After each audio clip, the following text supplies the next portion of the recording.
जय श्री राधे, जय श्री कृष्णा। आप सबका बहुत बहुत स्वागत है श्री राधे कृष्णा चैनल पर। तो आइए शुरू करते हैं श्रीमद् भगवत गीता जी के दूसरे अध्याय का महत्व। श्री नारायण जी बोले, हे लक्ष्मी, दक्षिण देश में एक पूर्णाम नगर था। वहाँ एक देव सुशर्मा बड़ा धनवान रहता था। वह साधु सेवा करता था। जब संत सेवा करते बहुत दिन बीत गए, तब एक बाल नामक ब्रह्मचारी आया। तब देव सुशर्मा ने भक्ति पूर्वक उसकी सेवा बहुत करी और विनय करी, हे संत जी, मुझे कृपा कर श्री नारायण जी के पाने का ज्ञान उपदेश करो, जिससे मेरे जीवन का कल्याण और मुक्ति हुए। तब बाल ब्रह्मचारी ने कहा, मैं तुझे गीता जी के दूसरे अध्याय का पाठ सुनाता हूँ, उसके सुनने से तेरा कल्याण होगा। तब देव सुशर्मा ने कहा, श्री गीता जी के दूसरे अध्याय के सुनने से कोई आगे भी मुक्त हुआ है? तब बाल ने कहा, मैं तुझे एक पुरातन कथा सुनाता हूँ, सुन। एक अयाली वन में बकरियाँ चराता था और वहाँ में भजन किया करता था।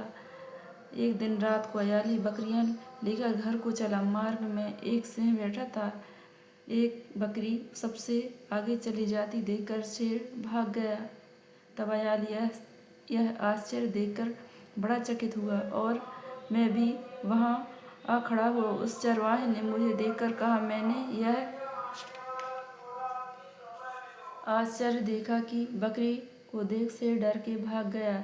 तुम त्रिकालज्ञ हो, यह वृतांत मुझे कह सुनाओ। संत ने कहा, हे अयाली, मैं तुझे एक पिछली वार्ता सुनाता हूँ। यह बकरी पिछले जन्म में डायन थी। जब इसका भर्ता मर गया, तब यह बड़ी डायन भई। जिस सुंदर लड़के को देखे उसको खा लेवे। और यह आश्चर्य पिछले जन्म में फंदक था। वह पक्षी पकड़ने बाहर गया और डायन भी वन को गई। वहाँ डायन ने उस फंदक को खा लिया।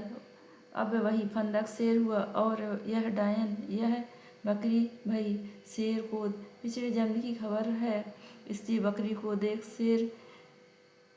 देखकर शेर ने जाना कि अब भी मुझे खाने आई है। तब अयाली ने कहा, मैंने पिछले जन्म में कौन था? तब संत ने कहा कि तू पिछले जन्म में चंडाल था। अयाली ने कहा, हे ब्रह्मचारी जी, कोई उपाय भी है जिससे हम तीनों इस अधम देह से छूटें? तब संत ने कहा, हम तुम तीनों का उद्धार करते हैं। एक वार्ता मेरे से सुनो। प्रथम तो एक पर्वत की कंदरा में एक शिला थी। उस पर श्री गीता जी का दूसरा अध्याय लिखा हुआ था। मैंने उन अक्षरों को उस शिला पर देखा था।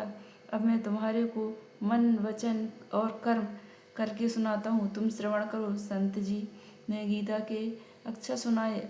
तब उस समय आकाश से विमान आए। उन सबों को विमानों पर चढ़कर वैकुंठ लोक को ले गए।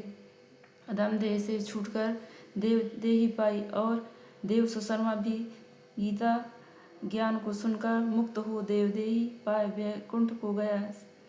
श्री नारायण जी बोले, हे लक्ष्मी, जो मनुष्य श्री गीता जी को पढ़े सुने वह अवश्य मुक्ति को प्राप्त होता है। दूसरे अध्याय का महत्व समाप्त।